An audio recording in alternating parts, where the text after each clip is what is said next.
अब क्या है जी, अब वो तो हो गया ना। तो मैं ये कर रहा था, इस्लाम ने अब क्या लगाई है, जगह जगह पाबंदियां लगाई हैं। तो ये पाबंदियां बड़ी इंसान को ना टेंशन देती हैं। आप रात सोए, अल्लाह ताला क्या कहते हैं, हय्या अलस सलाह पे क्या करो भाई, उठ जाओ। टेंशन होगी कि नहीं होगी? कितना मुश्किल होता है फजर के लिए नींद कुर्बान करना। मैं तो जब फजर के में आता हूँ ना, नमाजियों को देख के बड़ा खुश होता हूँ। ए अल्लाह, ये वो मुकद्दस और मुबारक लोग हैं जिन्होंने तेरी दावत पर लब्बैक कहा और वुजू करके सफ में आके खड़े हो गए। दुनिया की नज़र में इनकी वैल्यू नहीं है, अल्लाह की नज़र में इनकी बहुत ज़्यादा वैल्यू है। अल्लाह कहता है मैंने हय्या अलस सलाह हय्या अलल फलाह का ऐलान तो पूरे महल्ले में, और 4-4 6-6 अजानें हो रही हैं आजकल तो मस्जिदों से, किसी के कान पे जू नहीं रहेंगी। ये चंद लोग हैं जो फजर के नमाजी शक्ल से भी मिस्कीन से नजर आ रहे होते हैं। ज्यादातर गरीब लोग ही आ रहे होते हैं फजर में। मालदार आदमी तो फिल्म देख के सोता है रात को, उसके बाद टाइम ही रात को मिलता है बिजनेस से। ज्यादातर फजर में कौन होते हैं? गरीब लोग होते हैं। तो बड़ा अच्छा लगता है जब सारा दिन इंसान मायूस होता है ना, हम बेहयाई फैल रही है, जिना फैल रहा है, लोग आगे बता रहे होते हैं, एक मायूसी होती है तबीयत में कि यार इतना। एक जिम वाले कल आए, मेरे दोस्त हैं, मैंने भी उनको समझाया था यार ख़वातीन के लिए जिम अलग टाइमिंग में रखो और मर्दों के लिए ये जो को है ना सिस्टम, ये जिम में बेगैरती है, ये बेशर्मी है, इतने ब्रॉड माइंडेड मत बनो। लड़कियां वो चुस्त कपड़े पहन के, स्लीवलेस कपड़े पहन के, और जो ज़ाहिर एक्सरसाइज का ड्रेस तो बहुत ही अधूरा भी होता है और बहुत टाइट भी होता है, तो वो क्यों लड़कों के सामने कर रही हैं?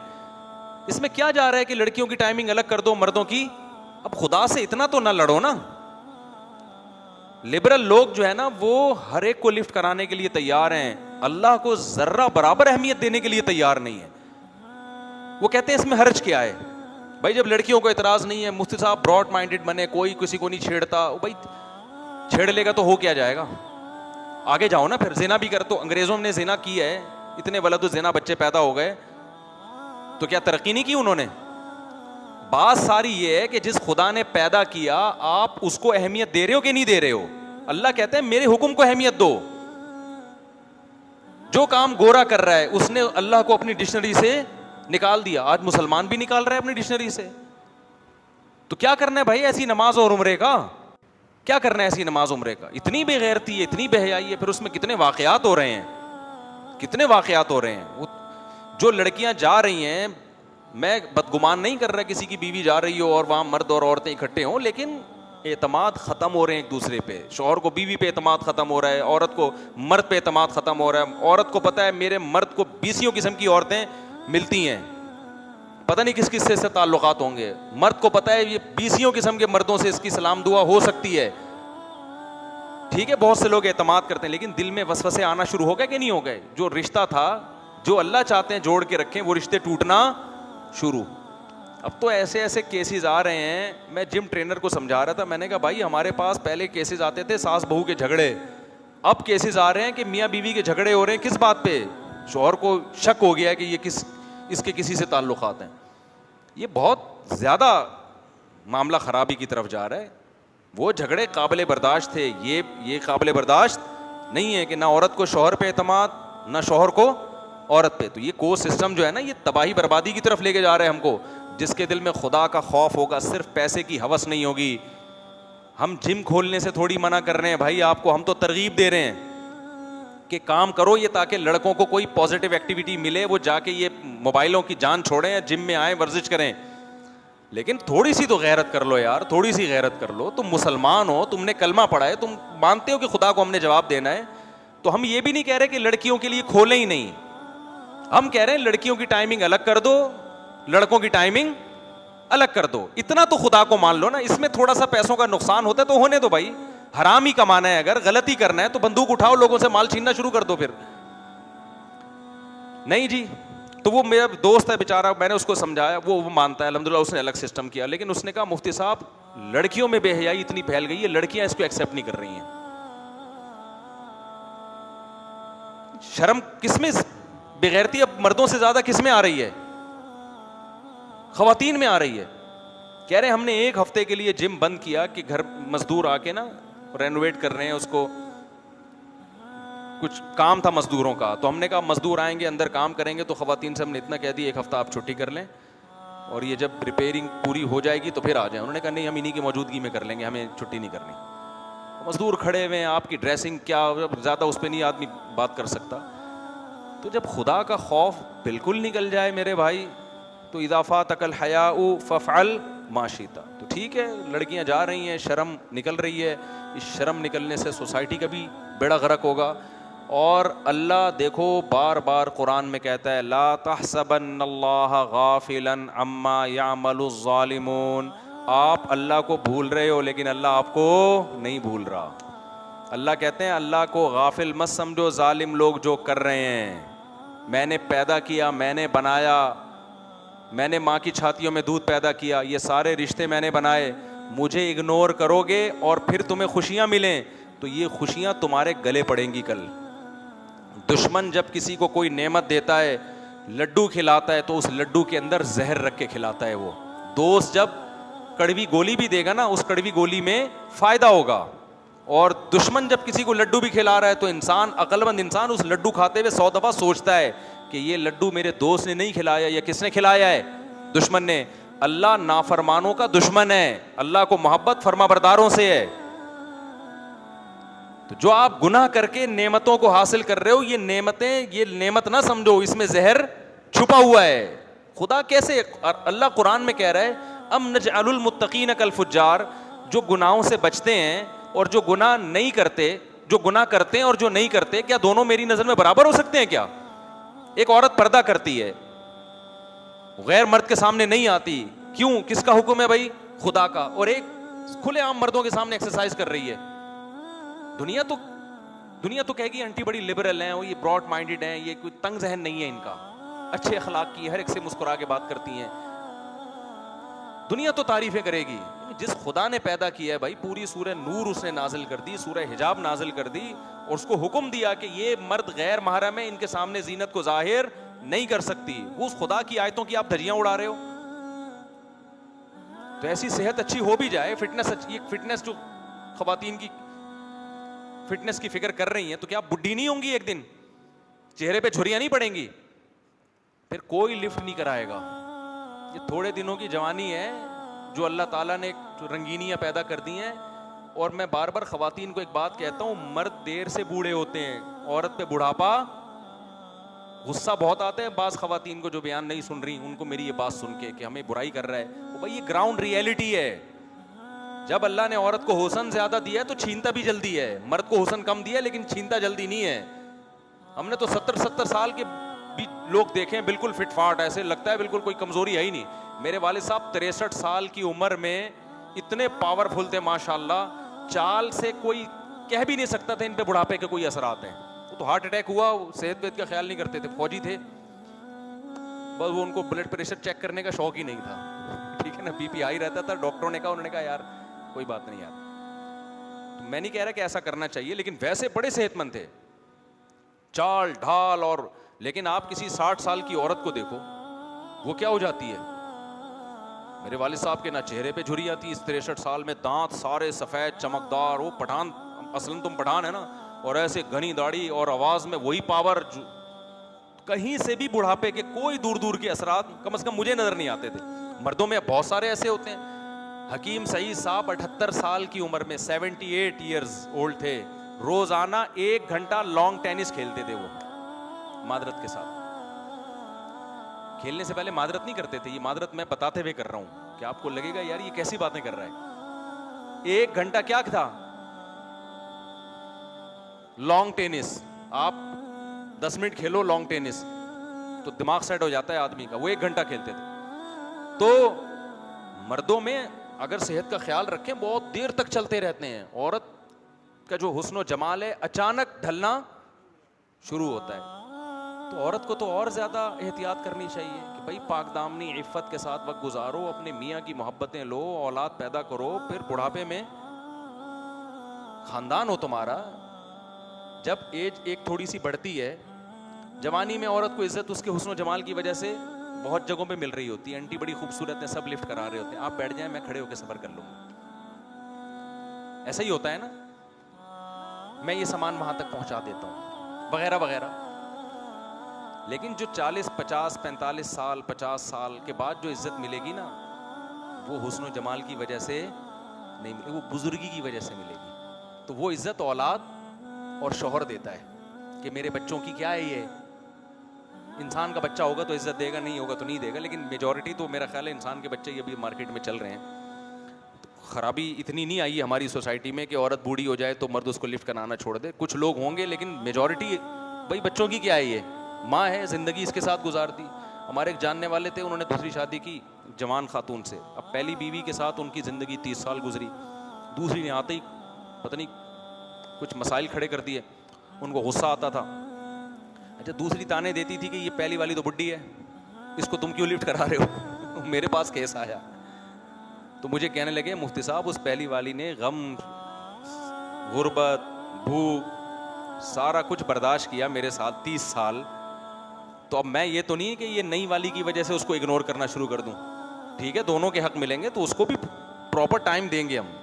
मैंने कहा यार बंदा क्या है, जैसे बेगैरत किस्म के लोग भी हमें सुबह शाम अल्हम्दुलिल्लाह मिल रहे होते हैं, तो 100 बेगैरतों के बाद एक गैरतमंद मिलता है ना, तो वो बैलेंस क्या हो जाता है, बराबर हो जाता है। खुशी होती है कि चलो यार थोड़े से, वरना जो शादी ब्याह के मामलात में जो माजरत के साथ जो बेगैरती का रेशो है वो थोड़ा सा गैरत से क्या है।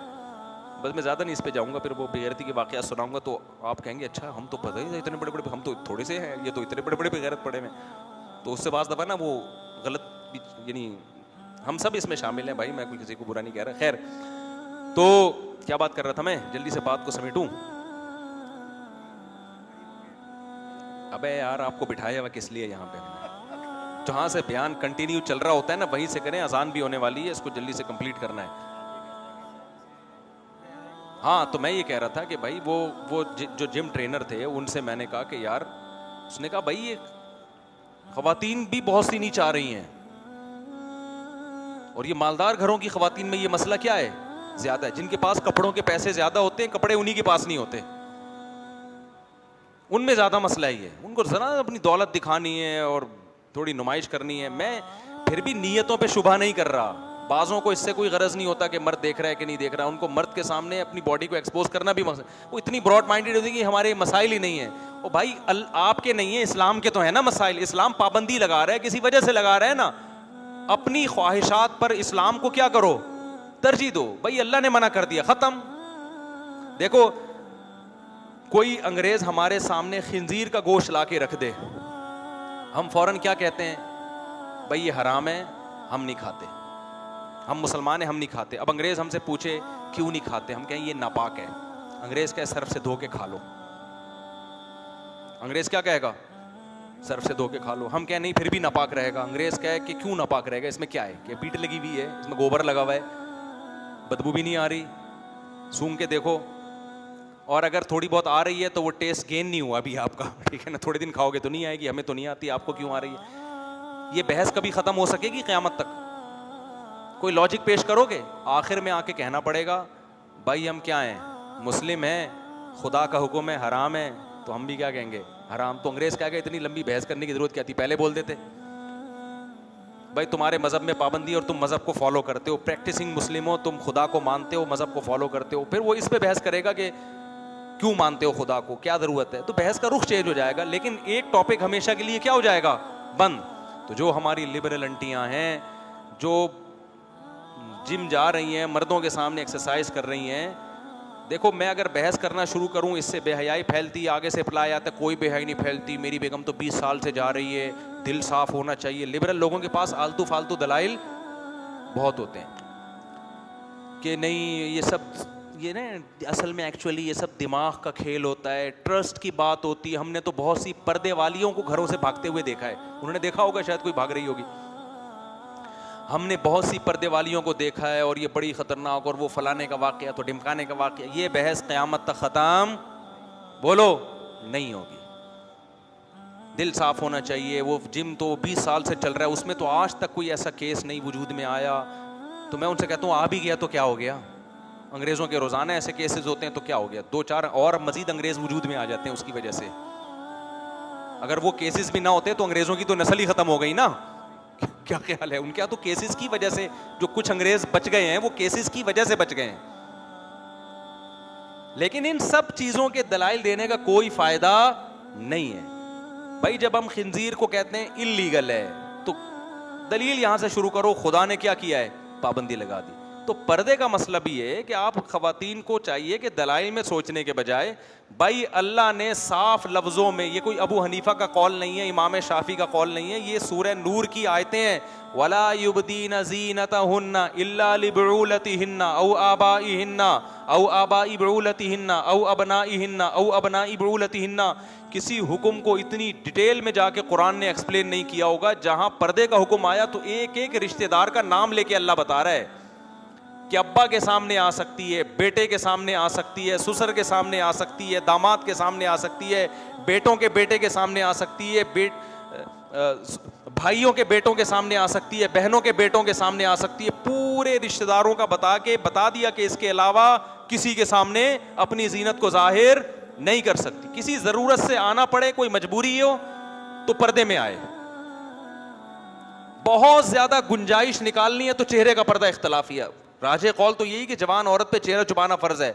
बहुत ही मजबूरी हो तो बहुत ज्यादा छूट, जो इंतहाई ब्रॉड माइंडेड बन के मैं कह रहा हूं, बहुत ज्यादा छूट निकलेगी। ज्यादा किसकी निकल जाएगी छूट? चेहरे की निकल जाएगी। पूरा बॉडी ढकी हुई हो, सिर्फ चेहरा क्या हो, खुला हुआ। ये बहुत ज्यादा ये गुंजाइशें निकाल के कि चलो जो लिबरल अंटियां हैं, जो बहुत ही ज्यादा इस्लाम से दूर है, उनको इस्लाम से करीब करने के लिए एक थोड़ी सी गुंजाइश उनको दे दी जाए। वरना असल हुक्म तो ये है कि जवान औरत पे चेहरा छुपाना भी फर्ज है। चलो यहां तक आ जाओ यार, आप बाकी बॉडी कवर कर लो। इतना भी अगर नहीं हो रहा तो ये खुदा से क्या है, ये दुश्मनी है, ये खुदा से लड़ाई है। फिर तो अल्लाह नहीं छोड़ेगा भाई। अल्लाह की नजर में हया बहुत अहम चीज है और जिना बहुत बुरी चीज है। जिना से नहीं मना किया, जिना के हर वो काम जो सोसाइटी में जिना को प्रोमोट करता है उससे अल्लाह ने मना किया। बेपर्दगी जिना को प्रोमोट करती है। तो मैं बात को बस समेट के ख़त्म करता हूँ। तो मैं ये अर्ज़ कर रहा था कि इस्लाम में लज्जतें भी हैं, साथ साथ बीच में क्या है। अब औरत को अल्लाह ने मना नहीं किया कि वो वर्जिश नहीं कर सकती, वो अपनी फिटनेस का ख्याल नहीं कर सकती, वो जीनत इख्तियार नहीं कर सकती, लेकिन कुछ पाबंदियाँ लगा दी। आईब्रोज नहीं बना सकती वो, ये तगयीर खल्क़िल्लाह है। नाखून नहीं बढ़ा सकती चुड़ैलों की तरह, ये कोई जीनत नहीं है। ये जीनत का सत्यानाश हो रहा है, ये जीनत का सत्यानाश हो रहा है। जीनत नाखून काटने में है, बढ़ाने में थोड़ी है। यहाँ तो पाबंदियाँ लगाएगा ना इस्लाम के। अगर ऐसे ही छोड़ दे तो पता नहीं क्या क्या करके बैठ जाओगे। आड़े थे तो अंग्रेजों ने जीनत करते करते नस्लें ही बिगाड़ दी हैं। औरत मर्द बन गई, मर्द औरत बन गया, फिर बीच की चीजें आ गई मार्केट में। यहाँ से देखो लेडीज लग रहा है, यहाँ से देखो क्या लग रहा है। पूरा LGBT का जो कानून पास हुआ वो तो सारा ही फितरत का क्या कर दिया। पैदा ही हुआ था, 2 बकरे ज़बा हुए, बालिग हुआ तो उसने कहा मैं शी हूं। वहां का कानून कहता है उसको एक्सेप्ट करना पड़ेगा। तो मैं तो लोगों से कह रहा हूं तो शुक्र है विफाकी शरी अदालत ने LGBT कानून को कलअदम कर दिया। अल्लाह कर सुप्रीम कोर्ट उसको कलअदम करार दे दे। तो वरना फिर यही होगा कि बच्चा पैदा हुआ था, आपने 2 बकरे काटे, बड़े होके कह रहे हैं मैं शी हूँ। 7 साल में बच्चे को इजाजत है वहां कानून में कि वो अपने आप को शीश हो, तो आपका 1 बकरे की कीमत क्या हो गई? ज़ाया हो जाएगी ना, बकरे के पैसे ज़ाया हो जाएंगे। इसके कूट पटांग किस्म का निज़ाम है तो चल रहा है। तो इस्लाम ने पाबंदियां लगा दी, हमें इंसान का बच्चा बना दिया। तो ये जो कबाब में हड्डियां पैदा की है ना इस्लाम ने, ये किसके फ़ायदे के लिए? ये हमारे फ़ायदे। एक मिसाल दे के बयान ख़त्म करता हूँ। पहले ज़माने में एक वाक़या बयान किया जाता है कि एक बादशाह कहीं शिकार के लिए निकला अपने शाही लश्कर के साथ, तो रास्ता भूल गया, प्यास से सहरा में बुरा हाल और प्यास से मरने वाली कंडीशन हो गई। कहते हैं झोंपड़ी में गया तो उसने पानी मांगा, कहीं झोंपड़ी वाला था, तो वो झोंपड़ी में एक शख्स आया जो वो था ना जो झोंपड़ी का मालिक। उसने जब देखा बादशाह प्यास से मर रहा है तो ठंडा पानी लाया और प्याले के अंदर तिनके डाल दिए, जैसे कबाब में हड्डियाँ होती हैं ना, ताकि पानी पीते हुए बार बार तिनका मुंह में जाए, फिर तिनका मुंह से हटाए, फिर पानी पिए। यानी बादशाह को पानी पीने में टेंशन हो। बादशाह लोग अपनी इंसल्ट बर्दाश्त नहीं करते। अच्छा, पाकिस्तान के जितने भी बादशाह हैं ना, दबा के हर एक दूसरे की इंसल्ट करते करते हुक्मरानों की 2 टके की इज्जत छोड़ी नहीं है किसी ने। ये बहुत खतरनाक है। ये कोई अच्छा काम नहीं है किसी कंट्री में हाकिम चाहे जालिम हो, अगर बिल्कुल ही उसकी इज्जत खत्म हो जाए तो इताअत खत्म हो जाती है और मुल्क का फिर बेड़ा गर्क होता है। तो इतना ज्यादा नहीं एक्सट्रीम लेवल पे जाया करो दूसरे को बुरा भला कहने में कि एक मुल्क की रियासत की जो सरबरा होता है ना, उसकी वो बिल्कुल ही उसमें और एक चपड़ासी में कोई फर्क ही ना रहे। थोड़ी सी रेस्पेक्ट, चाहे कोई भी हो, किसी खास की, कोई भी वजीर आजम हो, कोई भी सदर हो, भाई एक लिमिट तक जाओ, उससे आगे मत जाओ। खैर, तो उन्होंने क्या किया, बस तिनका विनका डाल के पकड़ा दिए। बादशाह को गुस्सा आ रहा है, मैं प्यास से मरा जा रहा हूँ, और लेकिन अब वो कुछ भी नहीं। उसने कहा बाद में गर्दन उड़ाने का हुक्म दूंगा, अभी तो पानी पियो ना। तो पानी पी रहा है, फिर तिनका आ रहा है, फिर पानी, फिर तिनके को हटा रहा है, होते होते घूंट घूंट भर के उसने पानी पिया और सैराब हुआ और हुक्म दिया इसकी गर्दन उड़ाई जाए। कमबख्त तुझे पानी पिलाया है, ऊपर से गर्दन उड़ाए। तो उसने कहा हुजूर मेरी थोड़ी सी बात सुन लें तो फिर आप गर्दन उड़ा दें। बादशाह ने कहा चलो इसने पानी तो पिलाया है ना, तो वरना बादशाह लोग सुनते कहाँ थे, पहले गर्दन उड़ाने के बाद कहते थे बता तेरा मसला क्या है। तो उसने बताया कि जी मैंने आपको इसलिए कि इतनी शदीद प्यास में जब ठंडा पानी अचानक आप भर के पीते हैं ना, इससे बाज़ दफ़ा सडनली मौत हो जाती है इंसान। रिपोर्ट इस तरह के सुने वाक़यात, शदीद प्यास में एकदम ठंडे पानी की बोतलों की बोतलें और लंबे हो गए। तो मुझे पता था कि मैं आपको ज़बानी समझाऊंगा, आप इतनी शदीद प्यास में हो लेकिन फिर भी आप क्या करोगे, पियोगे। शदीद प्यास में आप पर मेरी नसीब, तो मैंने बीच में तिनके डाल दिए ताकि ना चाहते हुए भी आप थोड़ा थोड़ा करके सैराब हो। फिर बादशाह सलामत ने वो इनामात, जो बादशाह लोगों के इनाम भी, फिर 4 शादियां करा दी होंगी उसकी। मैं बादशाह होता तो मैं डायरेक्ट, तभी तो लोग आजकल नौजवान लोग दुआ कर रहे हैं मेरी कि किसी तरह मुफ्ती साहब वजीर आजम बन जाए कि एक काम तो होगा ना, गुर्बत महंगाई तो फिर भी ख़त्म नहीं होगी, कम से कम एक काम हो जाएगा नौजवानों का। तो हकीकत ऐसे ही है, गैर मुस्लिम ने ख्वाहिशात के दरवाजे खोल दिए, कबाबों से हड्डियाँ ख़त्म कर दी। उसका नतीजा क्या निकला है, आप सारी ख्वाहिशात पूरी करते हो और इससे डिप्रेशन कम नहीं होती, डिप्रेशन बढ़ती है। इस्लाम ने ख्वाहिशात में क्या कर दी हैं, तिनके डाल दिए हैं, कबाब में हड्डियाँ डाल दी हैं। उससे लज्जतों की लज्जत भी दोबाला रहती है, सोसाइटी भी इस्लाह रहती है, आपकी भी इस्लाह रहती है, आप टेंशनों में नहीं जाते। कुछ टेंशनें आपको बड़ी टेंशनों से बचा देती हैं। इनफरादी सतह पे जो गुनाह करते हैं वो इनफरादी सतह पे डिप्रेशन में जाते हैं, और जो कौम मिन हैसुल कौम इज्तिमाई सतह पे गुनाह करती है वो कौम मिन हैसुल कौम डिप्रेशन में जाती है। मिन हैसुल कौम उसका निज़ाम क्या होता है, तबाह होता है। गैर मुस्लिमों ने जब खुदाई अहकाम को निकाला ना अपनी सोसाइटी से, बेहयाई को प्रमोट किया, तो जिना के मजे तो लग गए उनको, लेकिन सोसाइटी क्या होने लगी, सोसाइटी तबाह हो गई। ना बाप का एहतराम, ना माँ का एहतराम, ना दादी, ना नानी, सारा सेटअप क्या हो गया। अब बुढ़ापे में हशर देखो उनका क्या होता है, नशे आ गए उनकी सोसाइटी, क्योंकि जब आप ख्वाहिश करते हैं, पूरी करते हैं, मजीद ख्वाहिश जन्म लेती है। फिर आप कहते हो यार कुछ नया होना चाहिए, तो नशे की तरफ जाते हैं। जिंदगियां तबाह हो गई नशा कर करके, शराब, नशा, लड़कियों के चस्के। मैंने कितने नौजवानों से मिला हूं जो अय्याशी की जिंदगी से यूटर्न लेके वापस आए हैं, लेकिन इस्लाम था ना उनके पास, इस्लाम ने बचा लिया उनको। गैर मुस्लिम के पास बचाने वाला कोई चीज ही नहीं होती। मैं तो बहुत नौजवानों से मिला हूं जो अय्याशी के इंतहा तक पहुंचे लेकिन डिप्रेशन में जाने लगे। वो उन्होंने मुझे खुद बताया कि हमारे पास पैसा, नाइट क्लब, शराब, सब कुछ, लेकिन हम देख रहे थे रोज बरोज टेंशन कम होने के बजाय क्या हो रही है, बढ़ रही है। तो फिर वो बताते हैं मौलाना तारिक जमील साहब का बयान सुना, तबलीग में वक्त लगाया, तो हमें फिर आहिस्ता आहिस्ता अंदाजा हुआ भाई ये जिंदगी क्या है, ये बर्बाद कर, क्योंकि देख रहे थे बर्बाद हो रहे हैं हम। तो मुसलमान के पास तो ऑप्शन होता है, इस्लाम उसको घसीट के ले आता है। गैर मुस्लिम को क्या चीज़ लेकर आएगी, उनके पास तो मोटिवेशनल स्पीकर हैं खाली, वो खुद पी रहे होते हैं, उनकी खुद लड़कियों से दोस्तियां होती हैं, सबकी नहीं होती होंगी लेकिन बॉसों की होती हैं। वो क्या मोटिवेशन करेगा भाई, जो खुद खुदा का बागी है।